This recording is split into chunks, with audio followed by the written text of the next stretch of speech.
Hello friends, હું પ્રશાંત ગુર્જર, સંકલ્પ application પર તમારો ફિઝિક્સનો મેન્ટર. આજે તમારી સાથે જે બોર્ડનું પ્રથમ પરીક્ષાનું પેપર લેવાયું છે, પેપરની આપણે ચર્ચાઓ કરીશું અને એકાએક ક્વેશ્ચન જોઈશું, એના MCQ 50 સોલ્વ કરીશું અને ત્યારબાદની દરેક થિયરી વિશેની ચર્ચાઓ કરીશું. તો ચલો શરૂઆત કરીએ MCQના પાર્ટ 1 ની અંદર. પહેલો ક્વેશ્ચન, વિદ્યુત ફ્લક્સનું પારિમાણિક સૂત્ર શું છે?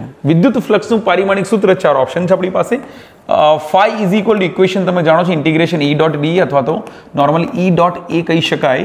અને phi is equal two EA પરથી વિદ્યુત ક્ષેત્ર E બરાબર બળ ભાગ્યા કુલંબ એકમ વિદ્યુત ભાર માટે લાગતું બળ જે છે અને જોડે એ કરી શકાય.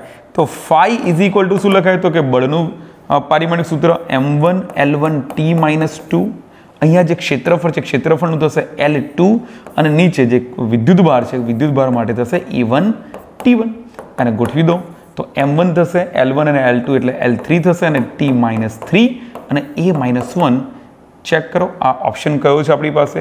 m1 L3 T-3 A-1, m1 L3 T-3 A-1 and D is your right answer. Okay, આગળ વધીએ. નેક્સ્ટ ક્વેશ્ચન, 4×10⁻9 કુલંબ ઇન્ટુ મીટરની ડાયપોલ ચાર્જ માત્રા ધરાવતી એક વિદ્યુત dipole P is equal to 4×10⁻9 coulomb into metre છે. વિદ્યુત ડાયપોલ વિદ્યુત ક્ષેત્રમાં છે E is equal to 5×10⁴ newton per coulomb. તો એનું એંગલ છે, વિદ્યુત ક્ષેત્ર સાથે એંગલ છે 45 ડિગ્રી. તો આ ડાયપોલ પર લાગતું ટોર્કનું મૂલ્ય કેટલું? You know that torque tau is equal two P cross E and that gives you tau is equal to PE sin theta sin 45 કરી દો અને P અને E ની વેલ્યુ 4×10⁻9. એની કિંમત છે 5×10⁴ અને જોડે sin 45 એટલે 1/√2. 5 ચોકુ 20, 20×10⁻9 10⁴ એટલે કે 10⁻5 થશે છેદમાં √2. હવે 20માંથી 10 ને જમણી બાજુ લઈ લો તો 10⁻5 ને 10⁻4 થઈ જશે અને 2/√2 એટલે √2 થઈ જશે. તો √2 × 10⁻4 newton into metre, that will be your value of torque. તો ક્યાં છે option? √2 × 10⁻4. A is the right answer. Let's move forward, આગળ વધીએ. સમાન વિદ્યુત ક્ષેત્રમાં ગતિ કરતા ચાર કણો, ચાર અલગ અલગ કણ આપેલા છે અને ગતિપથ જોઈ શકાય છે, આકૃતિમાં દર્શાવે. કયા કણ માટે વિદ્યુત ભાર અને દળનો ગુણોત્તર શૂન્ય હશે? વિદ્યુત ભાર Q ઓવર માસ M, Q upon M નું ગુણોત્તર કોના માટે શૂન્ય હશે? વિચારો, દળ તો કોઈનું શૂન્ય હોય ના શકે, શૂન્યની નજીક છે પણ શૂન્ય તો હોય ના શકે. દળ શૂન્ય નથી પણ વિદ્યુત ભાર તો કોઈના માટે શૂન્ય હોય ને. કોના માટે શૂન્ય હોઈ શકે વિદ્યુત ભાર? જે તટસ્થ કણ હોય, જે કણ વિદ્યુત ક્ષેત્ર કે વિદ્યુત ક્ષેત્રની હાજરીમાં કોઈ પણ જાતનું વિચલન ન પામે, એ તટસ્થ કણ છે. જો આ પહેલો જે ઉપરનો કણ છે, એક કણ તમારો ઉપર તરફ જાય છે, એનો અર્થ એ થાય કે નેગેટિવલી ચાર્જ હશે. બીજો કણ પર ઉપર તરફ જાય છે, નેગેટિવલી ચાર્જ. ત્રીજો છેલ્લો જે કણ છે, ચોથો, એ નીચે તરફ જાય એટલે પોઝિટિવલી ચાર્જ હશે. પણ આ ત્રીજા નંબરનો કણ કોઈ પણ જાતનું ડેવિએશન અનુભવતો નથી, એટલે ત્રીજા નંબરનો કણ તટસ્થ હોવો જોઈએ, એનો વિદ્યુત ભાર 0 હોવો જોઈએ, એનો Q/M ગુણોત્તર 0 મળી જાય. નેક્સ્ટ, -1 કુલંબ વિદ્યુત ભારમાં લગભગ ખાલી જગ્યા ઇલેક્ટ્રોન હોય છે.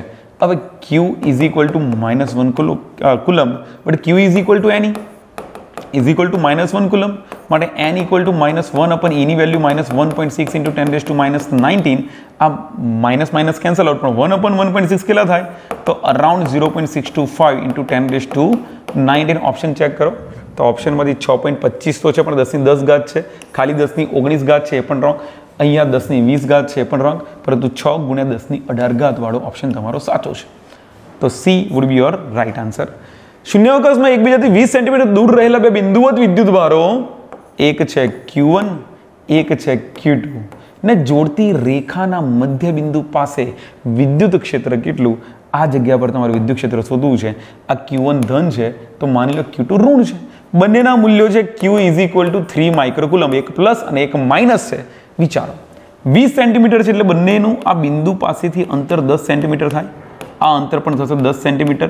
હવે આ બિંદુ પાસે પ્લસ Q1 ના કારણે વિદ્યુત ક્ષેત્ર જમણી બાજુ અને માઇનસના કારણે પણ વિદ્યુત ક્ષેત્ર જમણી બાજુ. બંનેની વચ્ચે છે તો કઈ વિદ્યુત ક્ષેત્ર, જો બંને સમાન પ્રકારના વિદ્યુત ભાર હોત તો 0 થઈ જતું. બંને ધન કે બંને ઋણ હોત તો 0 થતું, પરંતુ બંને અલગ અલગ છે. તો ધનના કારણે દૂર તરફ, ઋણના કારણે એની તરફ, તો બંને વિદ્યુત ક્ષેત્રો E1 અને E2 કહી દે તો બંનેનો સરવાળો થાય તો E should be equal to E1 plus E2. બંનેનો સરવાળો વિદ્યુત ક્ષેત્રનું સમીકરણ છે કે Q1 અપન R1² plus K Q2 અપન r2² બંને એક જ દિશામાં છે, k/r² બધી કિંમતો સરખી જ છે, q પણ મૂલ્યો સમાન છે, r પણ સમાન છે, તો તમે ડાયરેક્ટ 2kq/r² પણ લખી શકો છો. કિંમતો મૂકો, જવાબ લાવો. You can do it. 2 × 9 × 10⁹. વિદ્યુતભાર q ની કિંમત છે 3 × 10⁻6 અને છેદમાં r². r કેટલું છે તો કે 10 સેન્ટીમીટર છે અને 10 સેન્ટીમીટર એટલે કે 0.1 મીટર, એટલે 10⁻1 એનો વર્ગ કરીએ તો નીચે આવી જશે 10⁻2. તો અલ્ટિમેટલી જવાબ આવશે 9 દુ 18, 9 દુ 18 તરી 54, 54 ગુણ્યા 10⁻6 -2 એટલે -4, 9 માંથી 4 જાય તો 10⁵ બચશે. 54 ગુણ્યા 10⁵ છે ઓપ્શન ક્યાંય? Yes, 5.4 × 10⁶. That will be your right answer. Okay, આગળ વધીએ. 6 નંબરનો ક્વેશ્ચન. એક પ્રોટોન છે જે વિદ્યુત ક્ષેત્રમાં છે. વિદ્યુત ક્ષેત્ર E બરાબર 2 × 10⁴ ન્યૂટન પર કુલમ.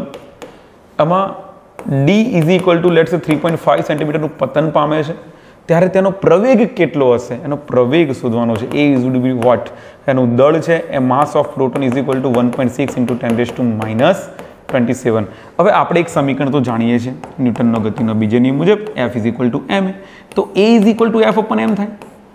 તો બળ કેટલું લાગે એ મળી જાય તો આપણે બાકીનું કામ કરી શકીએ. હવે બળ કેટલું લાગે છે તો કે A = E × E/m લખી શકાય. તો પ્રવેગ માટે E ની વેલ્યુ જે છે એ તમારા પ્રોટોન માટે 1.6 × 10⁻19 છે. વિદ્યુત ક્ષેત્રની કિંમત જે છે 2 × 10⁴ છે અને છેદમાં દળ જે છે એનું 1.6 × 10⁻27 લખી શકો છો, જે આપેલું છે આપણને. તો 1.6 cancel out. You can say it is 2 × 10⁻27 છે, ઉપર 19 છે, તો ઉપર 8 બચશે, 8 ને 4 12 થશે, 10⁻12 મીટર/સેકન્ડ². 2 × 10⁻12 મીટર/સેકન્ડ². આટલો એને પ્રવેગ મળશે. અહીંયા જે અંતર કાપે છે એના સાથે કોઈ લેવા દેવા નથી બનતા. આગળ વધીએ. વિદ્યુત ડાયપોલ. Next question. સી, વિદ્યુત ડાયપોલના કારણે અક્ષ પર r1 અંતરે that is greater than a અને વિષુવરેખા પર r2 અંતરે વિદ્યુત ક્ષેત્રની તીવ્રતા સમાન છે. તો r1 જેમ r2 ઇઝ વોટ? હવે વિદ્યુત ડાયપોલ Q1 અને Q2 એની અક્ષ પર અને એના વિષુવવૃત્ત પર તમને અલગ અલગ બિંદુએ કીધું છે. ધારો કે અક્ષ પર વિદ્યુત ક્ષેત્ર E1 હોય તો E1 = 1/4πε0 2π/r3 r1³ કહી દે, કારણ કે r1 અંતરે કે છે. અને E2 જે વિષુવવૃત્ત માટે છે એના માટે સમીકરણ શું બને? 1/4πε0 p/r2³. આ સમીકરણ કોના માટે? તો કે r2 > એ માટે, r1 > એ માટે. થિયરી તમે ભણ્યા છો એટલે તમને ખબર જ હશે. E1/E2 would be equal to, બાકી બધું કેન્સલ આઉટ થાય સર, ખાલી 1/r1³ અને 1/r2³ કેન્સલ ના થાય. અહીંયા r2/r1 આખાને ઘાતનો ઘન થઈ જાય. હવે એવું કહે છે કે અહીંયા આનો ગુણોત્તર કેટલો થવો જોઈએ? તો સોરી, એક આંકડો અહીંયા 2p, ઉપર 2p છે અને નીચે ખાલી p છે, તો ઉપર 2 અહીંયા બચશે. જો બંનેનું વિદ્યુત ક્ષેત્ર સમાન છે એવું કહે છે, વિદ્યુત ક્ષેત્રની તીવ્રતા સમાન છે, એટલે કે E1/E2 ઇઝ સેમ, તો 2r આખાનો ઘન = r1 આખાનો ઘન. I think I have made some mistake. Let's find it out again. આ બંને સમાન છે તો બંને કમ્પેરેજ કરાવી દો. તો 2/r1³ = 1/r2³. સીધું ડાયરેક્ટ આ રીતે સમીકરણ લખાય. સી, E1 અને E2 સરખા છે, તો આ ભાગ અને આ ભાગને કમ્પેર કરાવો તો 1/4πε0 ગયું, p કેન્સલ થાય, માત્ર 2/r1³ = 1/r2³ બચે. તો r1 અને r2 નો ગુણોત્તર કેટલો થાય? તો કે r1³ will be equal to 2. that gives you r1/r2 = cube root of 2/1. cube root of 2/1, કારણ કે તમે એનું ઘનમૂળ લીધું છે. તો cube root of 2/1 is your option D. તો D તમારો સાચો જવાબ તમને અહીંયા મળી જાય છે. આગળ વધીએ. બે મોટી પાતળી ધાતુની પ્લેટો એકબીજાની નજીક અને સમાંતર છે. ઓકે, ફાઇન, સમજો. બે મોટી પાતળી પ્લેટો એકબીજાની નજીક અને સમાંતર છે. તેમની અંદરની બાજુ પર સમાન ચિહ્નો ધરાવતી, અહીંયા ધારો કે બંને પ્લસ છે, સમાન ચિહ્નો કીધું છે આપણે, ધારો કે બંને પ્લસ લઈ લઈએ છીએ.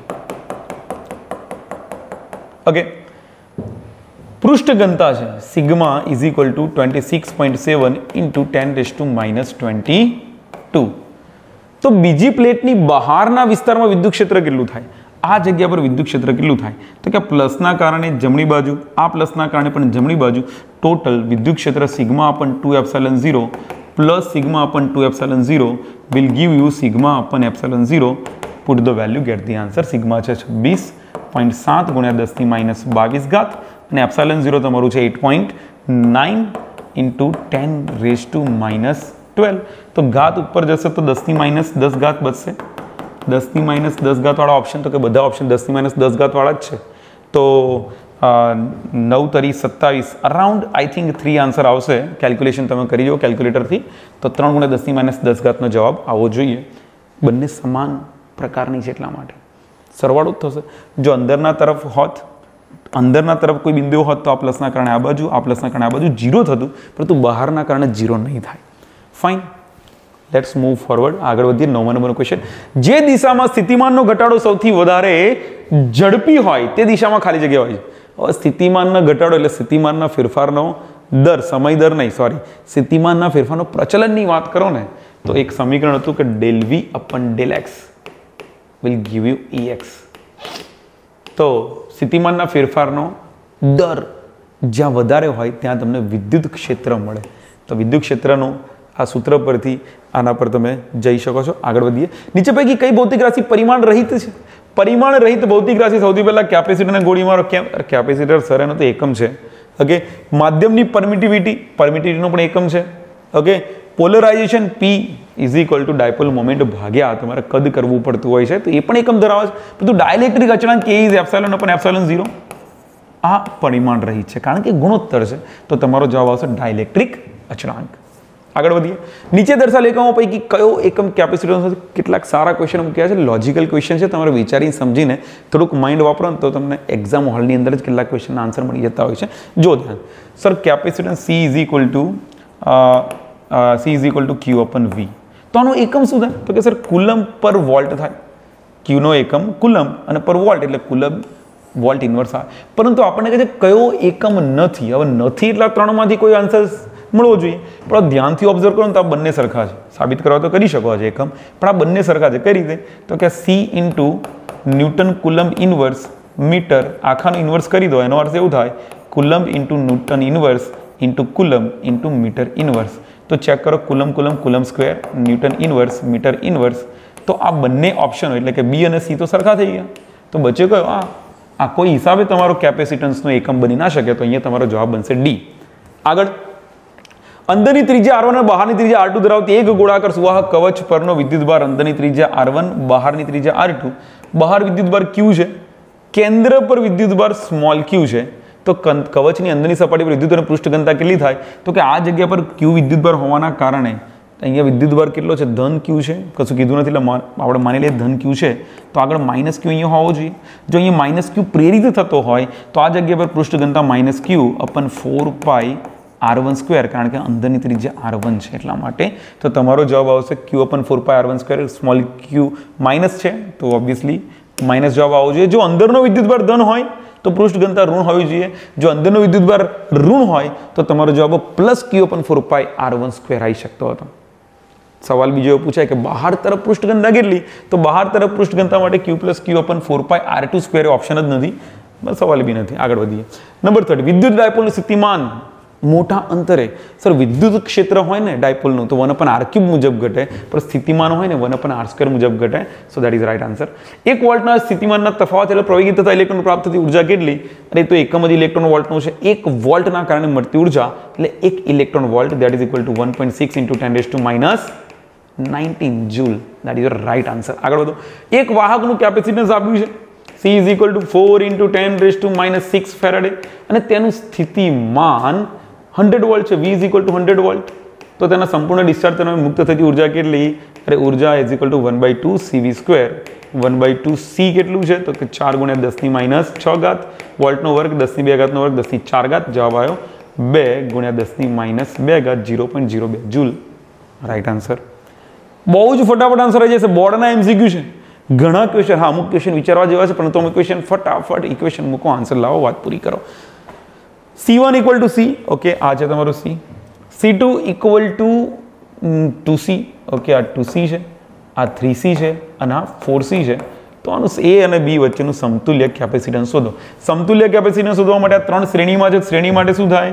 1/c + 1/2c + 1/3c. તો ઇઝ ઇક્વલ ટુ લસા લઈ લો. 1/c123 ઇઝ ઇક્વલ ટુ જો લસા લઈ લો તો 3 દુ 6, 6c લસા થાય. 6 + 3 + 2 6 7 8 9 10 11 11 ભાગ્યા 6c થાય. તો આ c123 is equal two 6c/11 થાય. પરંતુ એની સાથે આ 4c જે છે સમાંતરમાં છે. સમાંતરમાં સરવાળો કરી દો તો c123 + c4 that will give you c equivalent. તો 6c/11 + 4c કરો 11 ચોકુ 44, 44c + 6 એટલે 50c/11. તો જવાબ આવ્યો 50/11c. તો 50/11 ઓપ્શન નથી પણ ઓપ્શનમાં જોઈ લેજો. 50/11c would be your answer. એકમ વિદ્યુત ક્ષેત્ર દીઠ ડ્રિફ્ટ વેગના માનને, અરે સર VD/E મોબિલિટી મ્યુ મળે. VD/μ સોરી VD/E એકમ વિદ્યુત ક્ષેત્ર દીઠ મળતા ડ્રિફ્ટ વેગ કેટલું વહન કરી શકે છે, કેટલી વહનની ક્ષમતા ધરાવે છે, મોબિલિટી.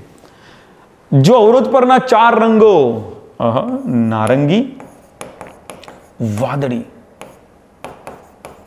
પીળો અને ગોલ્ડ હોય તો અવરોધનું મૂલ્ય કેટલું? આના માટે શું યાદ કરવું પડશે? યાદ કરો લેક્ચર જેને ભર્યા છે સંકલ્પવાળા. સૂત્ર યાદ છે કે નહીં? BB Roy goes to Bombay via gateway of India. Otherwise એ યાદ રાખો, ગુજરાતીમાં યાદ રાખો. શું યાદ રાખશું? કોકિલા નો પાલવ, જરા સફેદ અને પછી આવશે ગોલ્ડ એન્ડ સિલ્વર. સી પહેલું નારંગી, નંબર જુઓ 0 1 2 3 4 5 6 7 8 9. તો નારંગી તો પહેલો આંકડો આવશે 3, પછી વાદળી તો આંકડો આવશે તમારો 6 ગુણ્યા પીળો તો પીળા માટે આંકડો આવશે 10⁴. પાછળ ગોલ્ડ છે તો ±5, ગોલ્ડ માટે ±5 ±10, કોઈ કલર ના હોય તો ±20%. You know that. તો ઓપ્શન જુઓ 3.6 ગુણ્યા 10⁵ થાય ±5. તો અધરવાઇઝ આવું કરવાની જગ્યાએ 360 ગુણ્યા 10⁵ કરો ±5 એટલે કે 360 કિલો ઓહ્મ, પાછળ ±5%. Option A is the right answer. પહેલો ઓપ્શન એ તમારો સાચો જવાબ છે. બહુ સિમ્પલ છે, આવા ક્વેશ્ચન પૂછાતા રહેતા હોય છે, ધ્યાનથી જો. તાંબાના તારમાં પ્રવાહ ઘનતા જે આપેલું છે આપણને 2 × 10⁸ એમ્પિયર મીટર સ્ક્વેર ઇન્વર્સ. જો તેમાંથી 6.28 પ્રવાહ વહેતો હોય, I is equal two 6.28 ampere પ્રવાહ વહેતો હોય તો તારનો વ્યાસ કેટલો? Simple question. J equal to I/A. એના પરથી A is equal two I/J. I is 2 × 10⁸ and J is equal two I is equal two 6.28 and J equal to 2 × 10⁸. તો ભાગાકાર કરો તો એ મળશે તમને 6.28 ભાગ્યા 2 એટલે 3.14 ગુણ્યા 10⁻8 મીટર છે તો મીટર સ્ક્વેર ઇન્વર્સ થઈ જશે.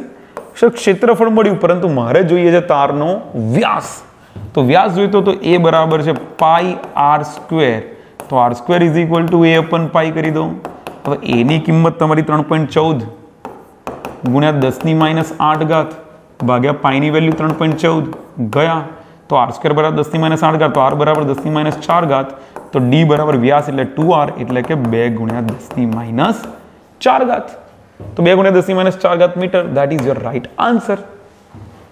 Okay fine. કારની એક સંગ્રાહક બેટરીનું EMF છે E is equal to 16 volt.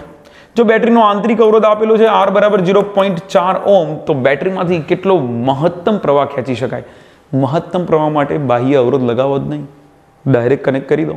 એટલે કે જ્યારે બાહ્ય અવરોધ R 0 હોય ત્યારે મહત્તમ પ્રવાહ મળે. I max should be is equal to E/R plus R ની વેલ્યુ થાય 0. E ની વેલ્યુ છે 16 ભાગ્યા 0.44 એટલે કે 0.4 એટલે 4 ભાગ્યા 10, 4 ચોકુ 16 થાય, એની જોડે 10 ગુણ્યા 40 એમ્પિયર તમારો સાચો જવાબ. Okay very simple. આગળ વધીએ. એક પોટેન્શિયોમીટર રચનામાં E1 is equal two 1.25 volt છે અને L1 is equal two 35 centimetre છે. તટસ્થ બિંદુ હવે કોઈને બદલીને કોષને બદલીને બીજો કોષ જોડતા L2 થઈ ગયું 63 સેન્ટીમીટર. તો E2 બરાબર કેટલું? ઓકે જોતા રહેજો કઈ રીતે ક્વેશ્ચન સોલ્વ કરીએ છીએ. નોર્મલ ઇક્વેશન બેઝ ક્વેશ્ચન છે. ઘણીવાર આવા ક્વેશ્ચન પર તમે સોલ્વ ના કરી શકો તેનું કારણ એટલું સમજી લેવાનું કે તમે ક્વેશ્ચન બરાબર વાંચતા જ નથી, કાં તો ક્વેશ્ચન વાંચો છો ને તો તમે એના ડેટા પ્રોપર લખતા નથી. આ રીતે ડેટા એકવાર લખી જ લેવા, ડેટા લખ્યા, ઇક્વેશન મૂકી, કિંમતો મૂકી, જવાબ તમારી સામે જ હોય. E1 1.25, L2 63, L1 35. તો કરો ભાગાકાર ગુણાકારના જવાબ કેટલો આવશે? આઈ થિંક જવાબ 63 ભાગ્યા 35, 35 નું 70 થાય. 35 હું અંદાજિત ગણીશ, તમારે કેલ્ક્યુલેટરથી એક્ઝેક્ટ જવાબ લાવવાનો છે, પણ મને લાગે છે ઓપ્શન જોતા કે અંદાજિત જવાબ મળી જશે. 125 વોલ્ટ છે એટલે 125 થવાના નથી. આ મૂલ્ય વધવાનું છે એટલે એનું ઓછું મૂલ્ય હોય નહીં, આટલું બધું મૂલ્ય ના વધી શકે, આ હોવું જોઈએ, પણ અંદાજિત તમે ગણી શકો. 35 નું 70 થાય તો આ લગભગ 1.8 જેટલું અરાઉન્ડ કંઈક થઈ શકે, અને આ બેનો ગુણાકાર કરશો તો કંઈ મૂલ્ય 1.25 નું લગભગ બમણા કરતાં થોડુંક ઓછું રહે, 2.5 કરતાં થોડું ઓછું રહે, તો કેલ્ક્યુલેટરથી જવાબ તમને સાચો મળી જશે. ઓકે, સમાન મૂલ્ય આર ધરાવતા એન અવરોધો આપેલા છે, તેમના મહત્તમ અને લઘુત્તમ અવરોધોનો ગુણોત્તર કેટલો છે? ક્વેશ્ચન એવું પૂછવા માંગે છે, અધૂરો લખાયો છે કે સમાન આર મૂલ્યના અવરોધો છે, જો અમને શ્રેણીમાં જોડવામાં આવે, સમાંતર જોડવામાં આવે, તો કોઈ પણ પ્રકારનું જોડાણ કરવામાં આવે તો જોડાણો કરતાં મળતા મહત્તમ અને લઘુત્તમ અવરોધોનું મૂલ્ય પૂછે છે.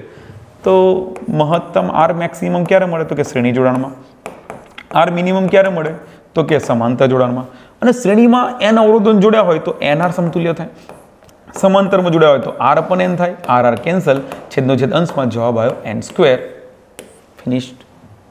ઓકે, આગળ આકૃતિમાં દર્શાવેલ વિસ્ટન બ્રિજમાં બેટરીના બે છેડા વચ્ચે સમતુલ્ય અવરોધ કેટલો? બેટરીના બે છેડા એટલે આ બે છેડા વચ્ચે સમતુલ્ય અવરોધ કેટલો?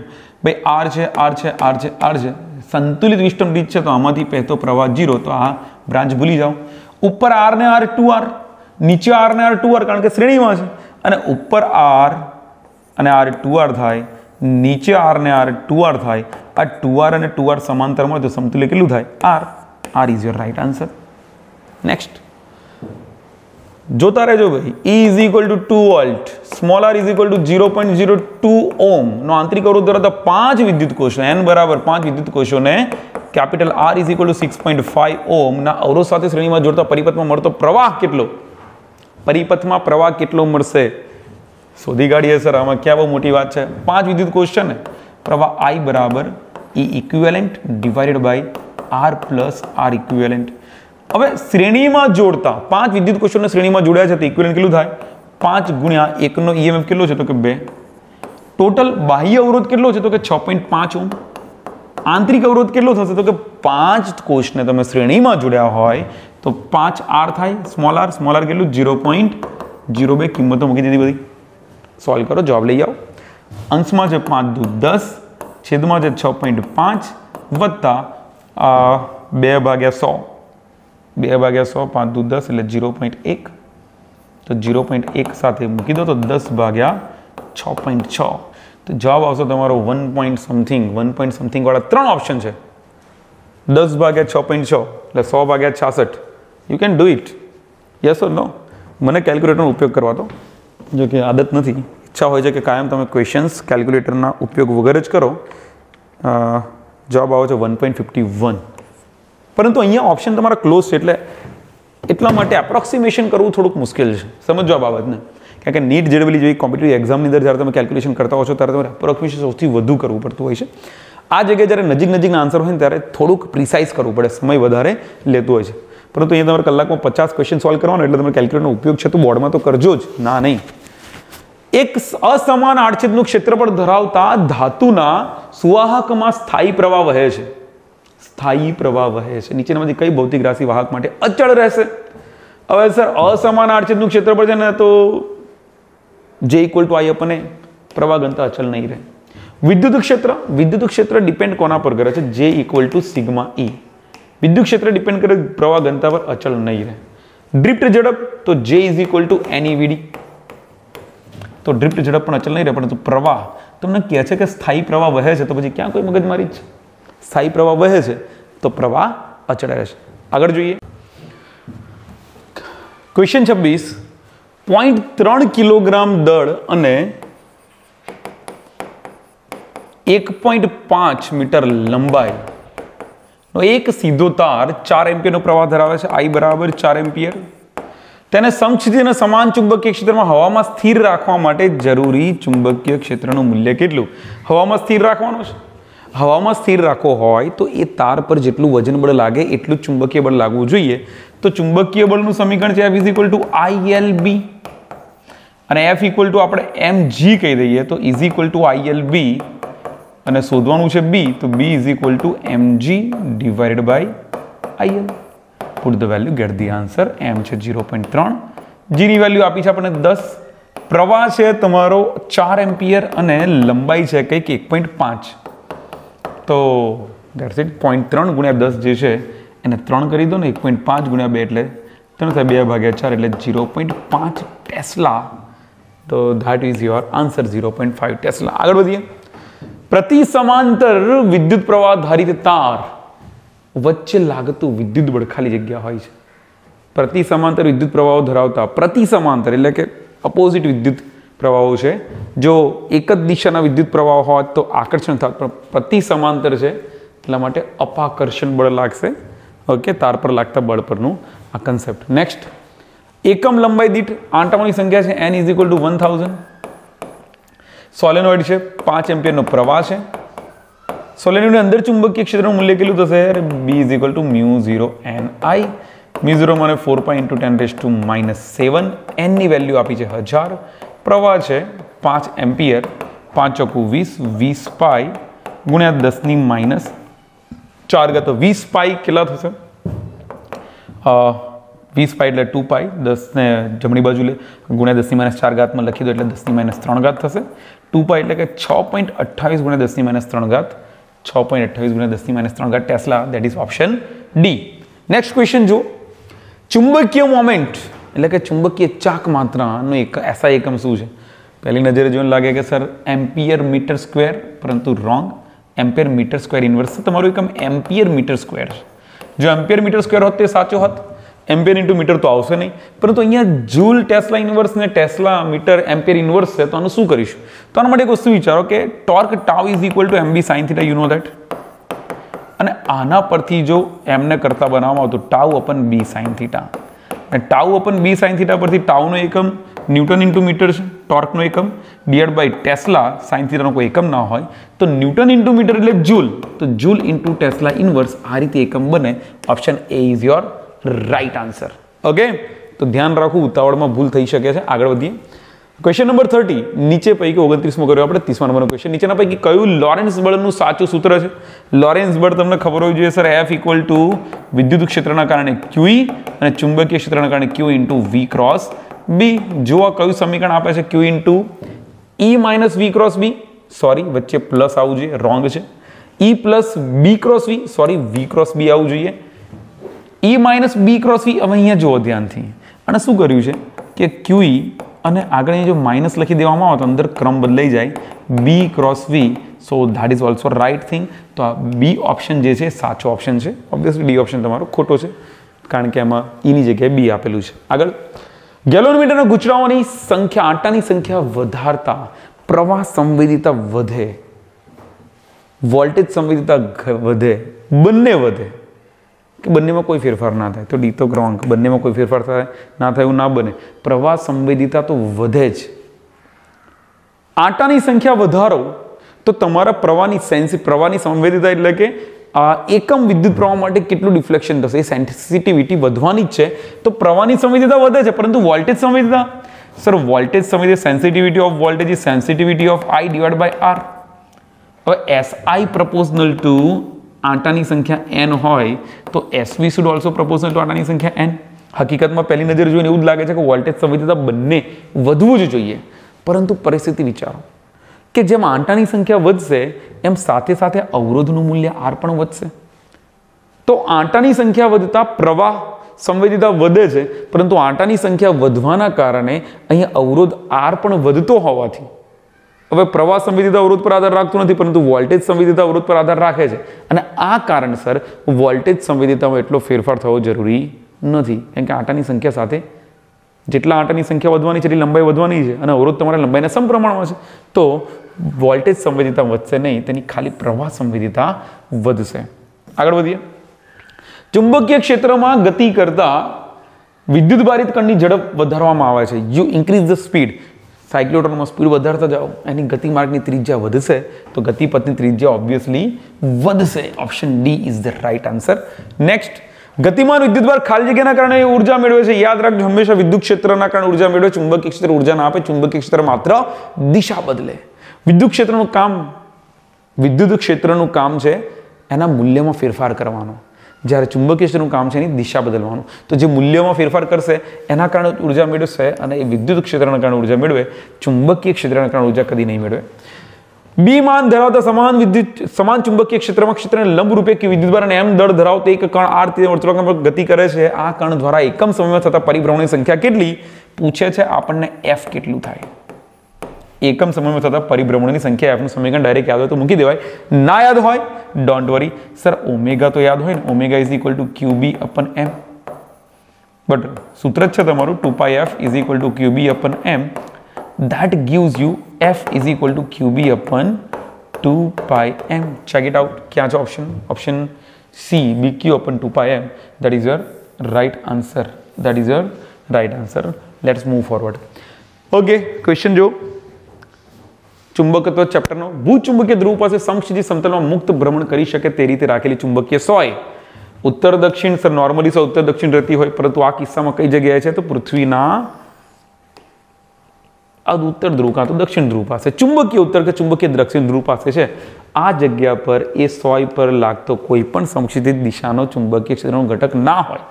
જો કોઈ પણ દિશાનો ચુંબકીય ક્ષેત્રનો સમક્ષિતિજ ઘટક ના હોય તો તમે સોયને ગમે ત્યાં રાખી હોય, એને જે દિશામાં રાખો ને એ જ દિશામાં રહે, એનું કોઈ પણ પ્રોપર ફિક્સ ડિરેક્શન હોય નહીં. હા, વિષુવવૃત્ત પાસે કે પૃથ્વીની કોઈ પણ જગ્યાએ રાખો તે ઉત્તર દક્ષિણમાં તમારું સ્થિર થવાનું છે.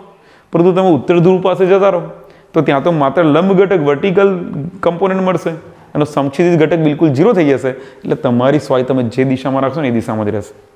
આગળ 0.4 એમ્પિયર મીટર સ્ક્વેર ચુંબકીય ચાક માત્રા ધરાવતા, ઓકે, ચુંબકીય ચાક માત્રા આપેલી છે.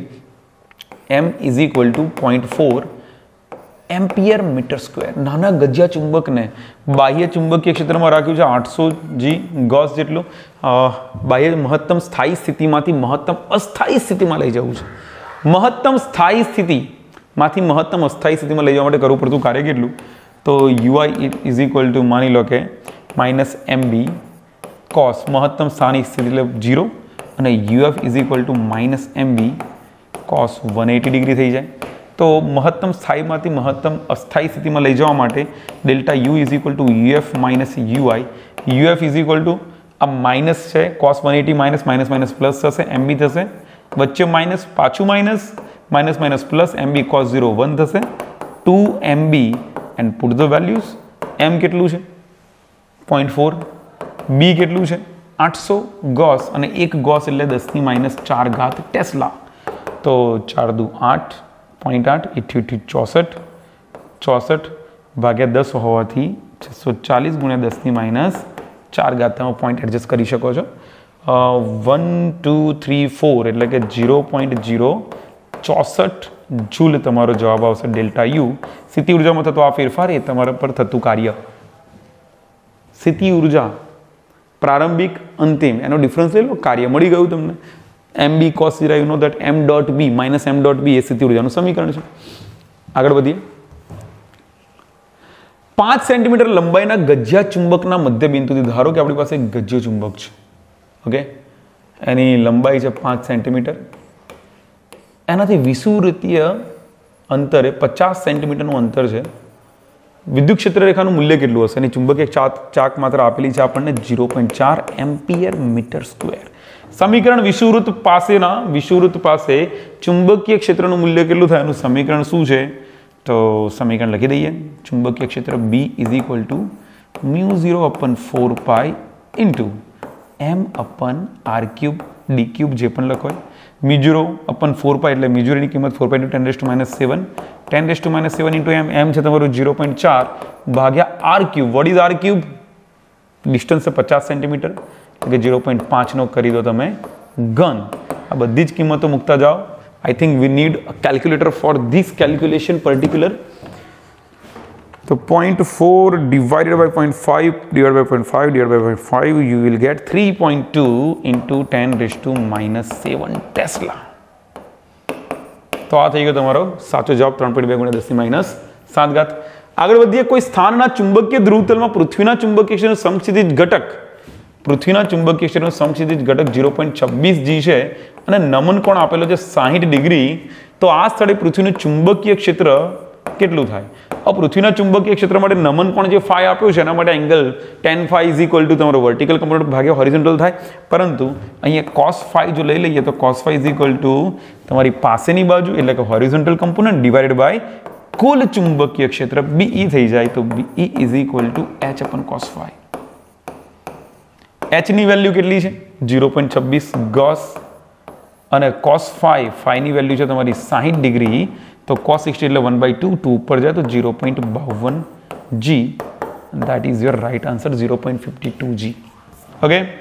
નેક્સ્ટ એક સોલિનોઇડમાં 3 એમ્પિયર પ્રવાહ પસાર થાય છે. એક આંટાની સંખ્યા આવી છે તો તીવ્રતા I H = μ0 ni μ0 4π × 10⁻7 આંટાની સંખ્યા છે અગેન 1000 અને પ્રવાહ છે 3 એમ્પિયર 4 × 12 π × 10⁻7 ઘાત.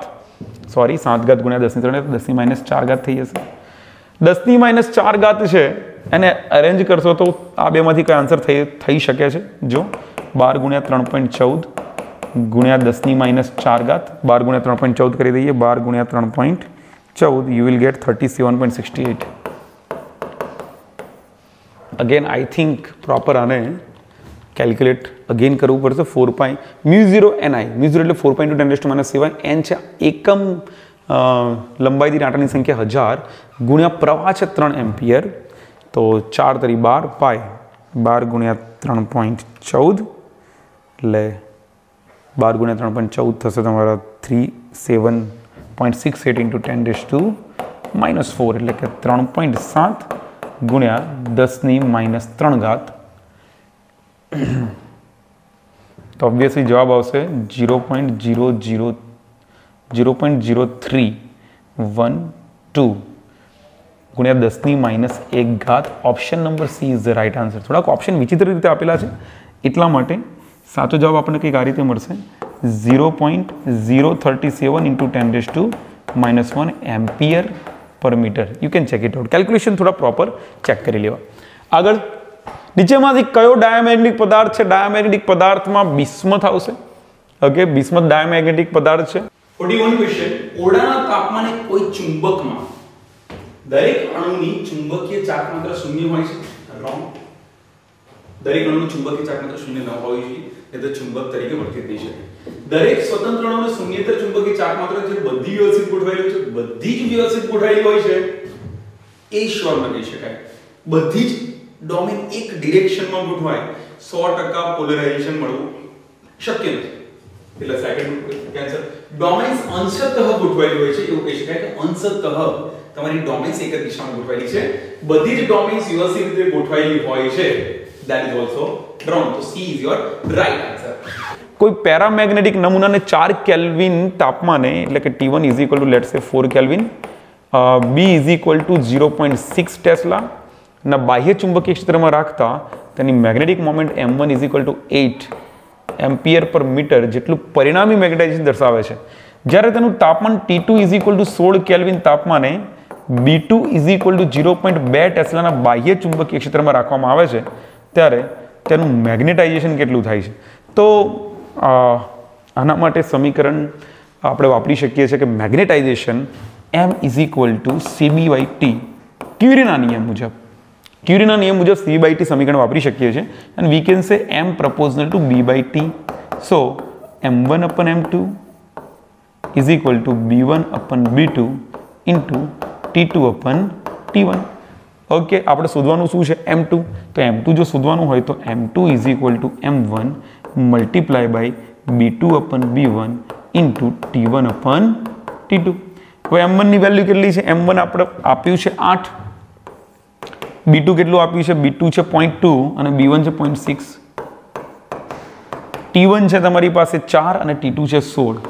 4/16 4 ચોકુ 16 4 દુ 8 પોઈન્ટ ગયા तो 2 तरी 6 जवाब आयो 2/3 2/3 ampere per metre that is the right answer okay fine आगे बढ़िए क्वेश्चन नंबर 43 अन्योन्य प्रेरकत्वનું પારિમાણિક સૂત્ર m1l2 t-2 a-2 તમે શોધી શકો છો n phi m m into I આ 1 હોય તો આ 2 હોય you can find it out તમે phi m n phi upon I2 કરી શકો છો ગુંજરા સાથે જોડેલ ગેલ્વેનોમીટરમાં મોટું કોણાવર્તન મેળવવા માટે કઈ બાબત ઉપયોગી નથી તો ગુંજરાની અંદર નરમ લોખંડનો સળિયો મૂકો તો મોટું કોણાવર્તન મળે સ્થાયી પ્રવાહ ધરાવતા બીજા ગુંજરાની નજીક સ્થિર રાખો ભાઈ સ્થિર રાખો તો કેમનું મળે this is your right answer કારણ કે આ ખોટું છે નથી હોવું જોઈએ ચુંબકને ગુંજરાની સાપેક્ષે ગતિ કરાવો તો મોટું કોણાવર્તન મળે અનિયમિત ચુંબકીય ક્ષેત્રને ગુંજરાને ગતિ કરાવો તો મોટું કોણાવર્તન મળે B is the right answer over here 45 1 metre લંબાઈના ધાતુના 10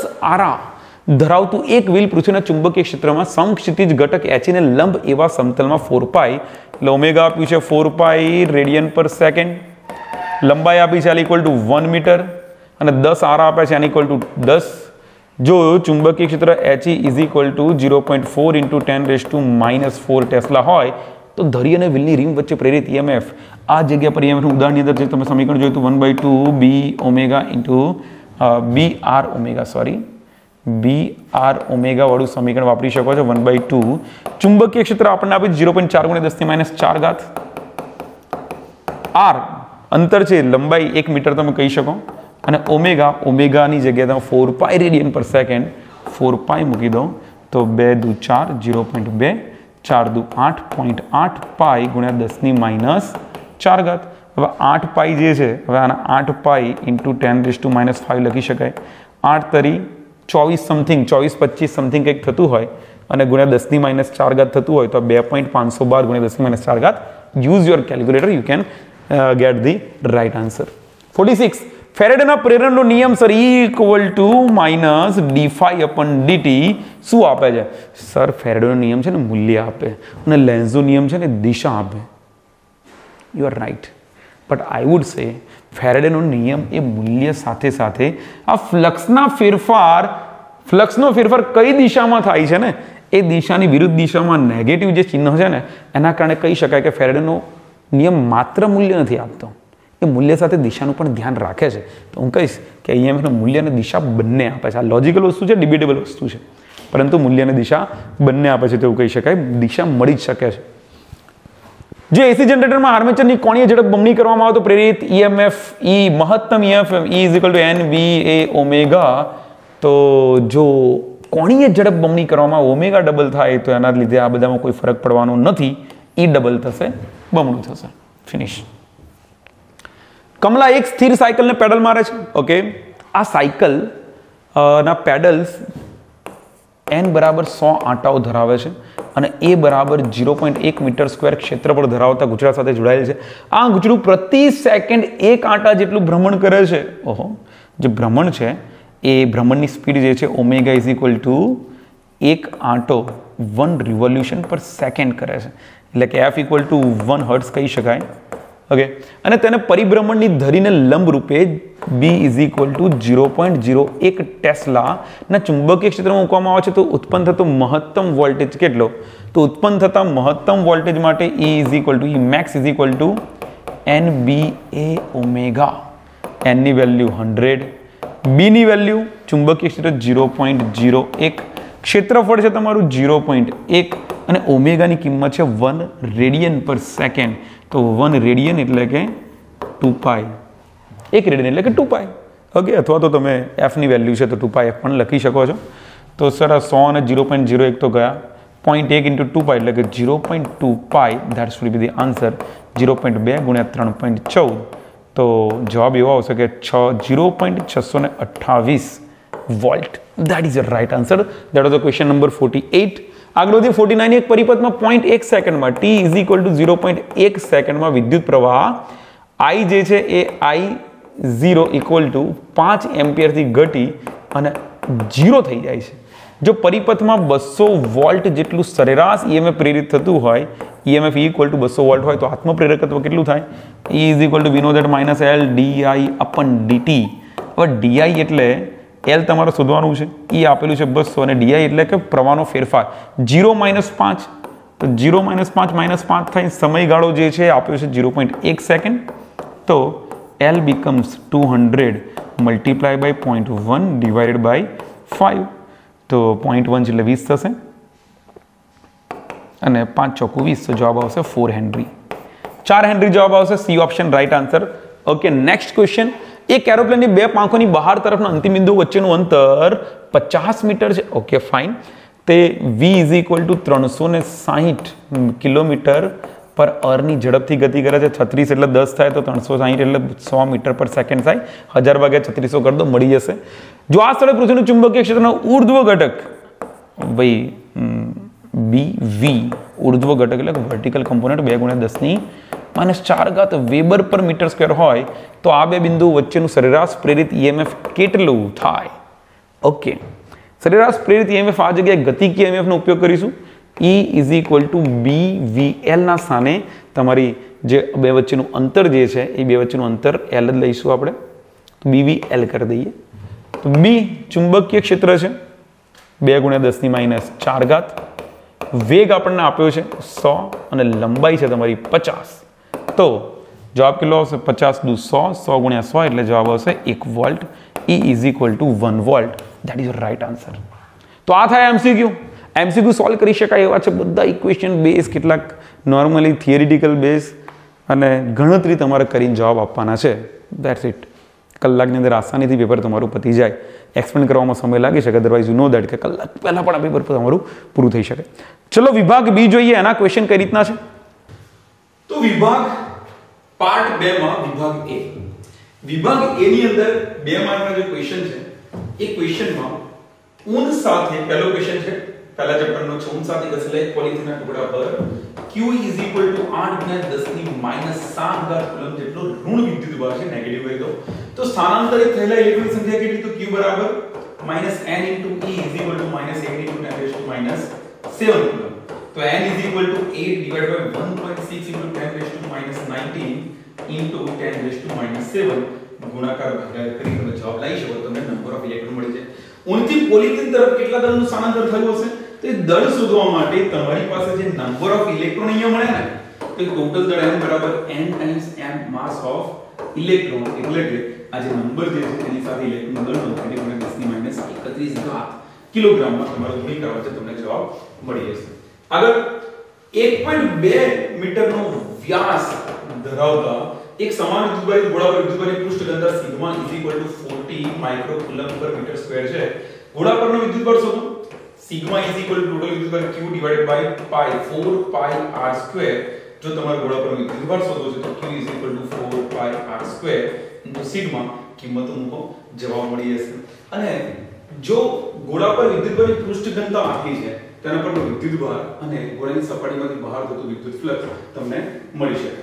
ક્વેશ્ચન નંબર 3. ઉગમ બિંદુ રહેલા બિંદુઓ ધન વિદ્યુતભારના વિદ્યુત ક્ષેત્રમાં ઉગમ બિંદુથી r સ્થાન સદિશ ધરાવતા કોઈ બિંદુ પાસે સ્થિતિમાનનું સૂત્ર તારો. V = KTO પણ આ તારવવાનું છે. બહુ સિમ્પલ વેમાં તમે ને તારવી શકો છો. Theory chapter number 2. વિદ્યુત ક્ષેત્ર અને સ્થિતિમાન વચ્ચેનો સંબંધ ગણો. સદિશ અદિશ સૂત્ર છે, એકમ છે. આ તે ઘણી બધી તમે વચ્ચે તફાવત નથી પૂછ્યો. બંને વચ્ચેનો સંબંધની વાત કરવાની છે.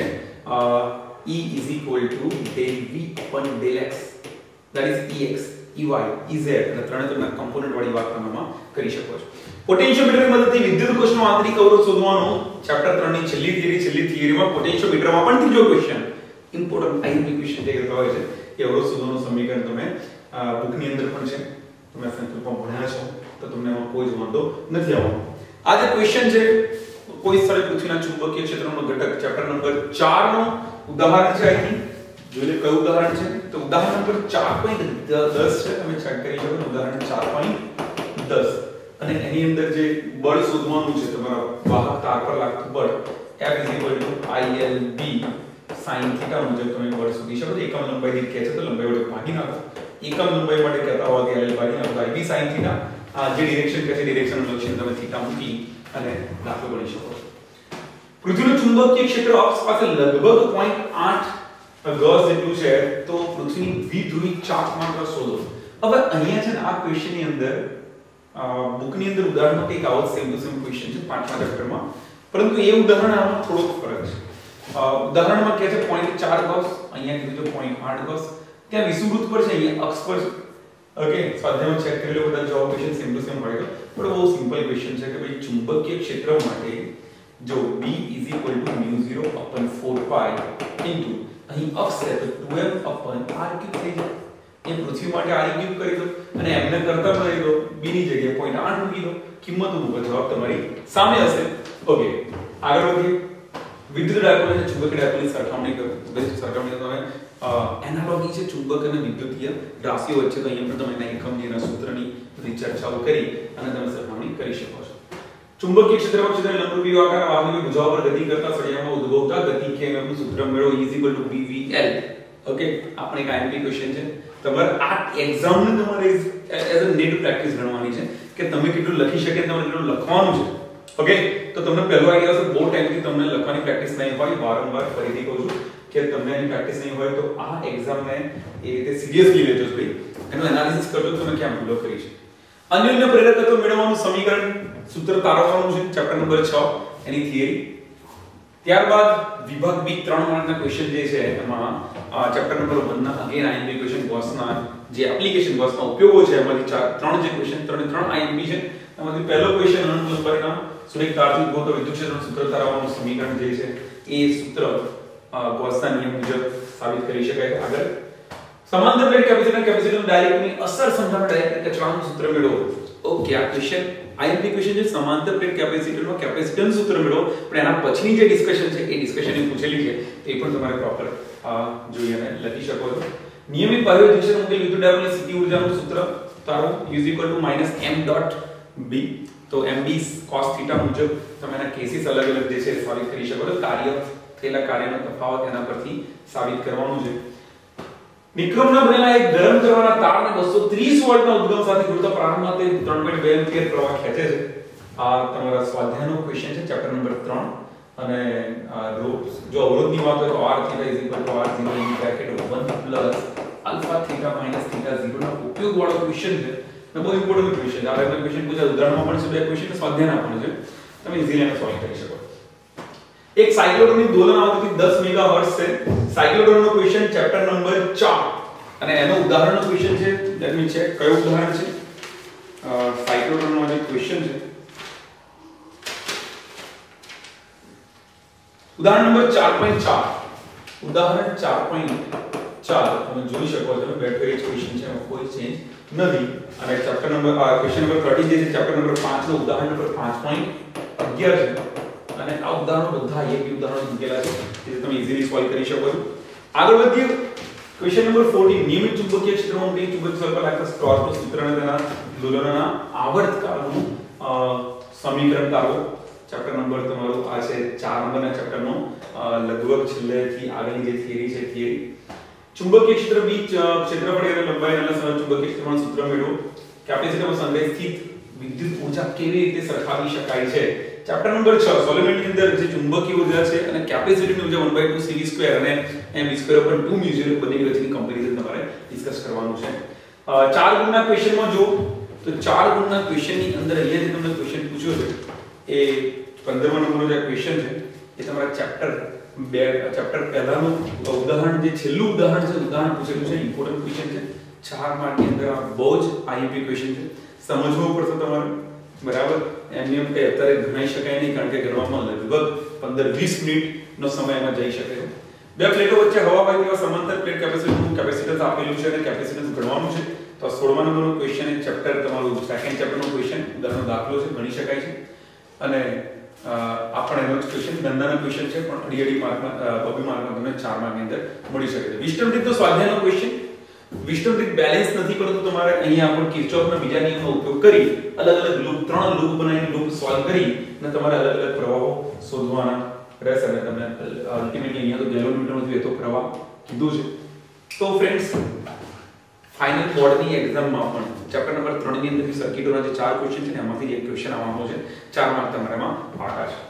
તો લાસ્ટ 18 નંબરનો ક્વેશ્ચન છે કે ગુચડા પર લંબચોરસ ગુચડા પર લાગતા ટોર્કનું સમીકરણ, એ સમીકરણ સાબિત કરવાનું बिना sin थीटा તરીકે તમે જેને ઓળખો છો સમીકરણને.